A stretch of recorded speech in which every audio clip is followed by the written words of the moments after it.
Pemirsa, pohon Natal berukuran 11 meter berbahan alami, salah satunya anyaman rotan, menghiasi halaman gereja paroki Roh Kudus Katedral Denpasar. Tak hanya itu, untuk menjaga kearifan lokal, panitia Natal juga menghias gereja dengan ornamen Bali seperti kain khas Bali dan penjor.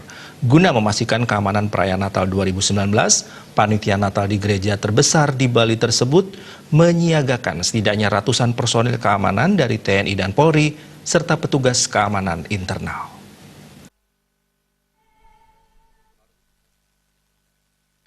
Inilah suasana persiapan panitia Natal Gereja Paroki Roh Kudus Katedral Denpasar sehari sebelum puncak peringatan Natal yang jatuh pada tanggal 25 Desember 2019.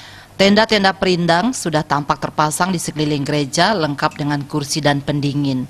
Pada bagian kanan lobi gereja, tidak lupa panitia membuat kanal Natal yang menggambarkan kelahiran Yesus Kristus lengkap dengan replika patung Santo Yosef dan Maria. Masuk ke dalam ruang gereja utama, persiapan juga tampak mencapai 90%.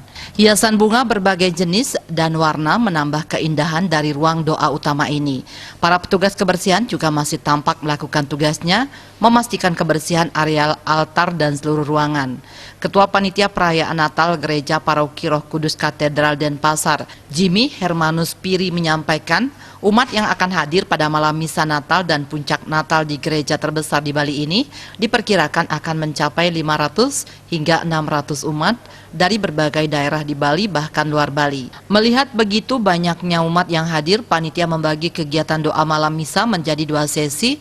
Begitu juga pada puncak Natal pada 25 Desember. Untuk menjaga kondusivitas dan kenyamanan umat dalam merayakan Natal, panitia telah berkoordinasi dengan pihak kepolisian dan TNI dengan menyiagakan ratusan petugas termasuk personil pengamanan internal. Selain itu, rangkaian Natal di Gereja Paroki Roh Kudus Katedral Denpasar akan berlangsung dari 24 hingga 26 Desember 2019 dan dimeriahkan berbagai kegiatan, salah satunya pertunjukan Sinterklas. Keamanan kurang lebih kita libatkan 100 lebih, itu terlibat dari TNI, Polri, juga yang jelasnya pasti ada keamanan dalam, keamanan luar, itu sudah kita atur sedemikian rupa. Jadi kemudian kita berharap bahwa supaya umat itu dia tertib, masuk sehingga kita gampang mendeteksi segala sesuatu yang di luar kemungkinan.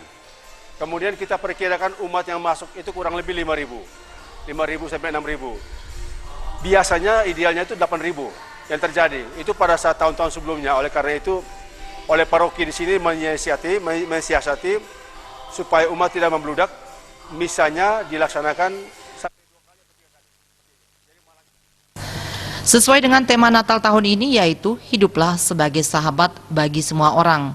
Panitia Natal terbuka untuk siapapun yang ingin berkunjung ke gereja paroki tanpa memandang suku dan agama. Hal tersebut juga tampak dari penggunaan ornamen Bali di beberapa bagian bangunan gereja, salah satunya kain perada khas Bali yang terpasang pada pilar-pilar di ruang utama gereja. Tak hanya itu, panitia juga memasang 2 buah penjor pada pintu masuk utama gereja. Bagi yang suka mengabadikan momen tepat di depan halaman gereja, panitia juga memasang pohon Natal berukuran 11 meter sebagai objek bersuah foto. Uniknya, pohon Natal yang dilengkapi dengan hiasan lampu ini menggunakan bahan alami, salah satunya anyaman berbahan daun lontar. Ari Wiratmaja, Bali TV.